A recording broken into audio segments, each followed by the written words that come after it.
Imagine a guy and a girl comes walking into the service and he sees her and says, oh my goodness, I'm gonna talk to that girl. He goes over and he says, I was stunned at the sight of you. I'd give anything to take you somewhere. And she says, okay. They go out, they start spending their time together. Then they start spending all their time together, and they fall so head over heels in love with one another. And one afternoon they have a picnic in an open field, and they lay side by side looking up at the clouds. And she turns to him and he turns to her, and he says to her, you know what? I love you and I want to spend the rest of my life with you. Will you marry me? And she looks at him and says, you know, if you ask me to marry you, that means you're saying goodbye to all the other girls.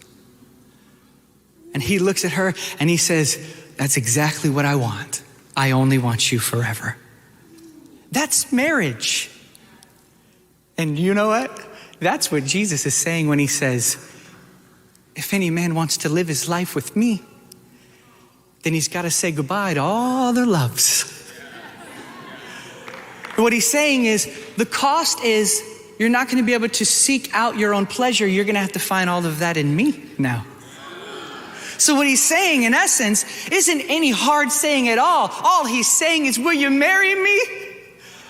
Will you lose all of that to find everything in me? That's the essence of it. And it takes the weight of performance and striving and the twisting and turning and tooth pulling of this religious mentality out. And it gives to you a vision of a beautiful lover who says, will you marry me and let me be all to thee? Because none can be what I can be. Give ears to hear and eyes to see. Thrill your soul with ecstasy. Fill your heart with joy and peace.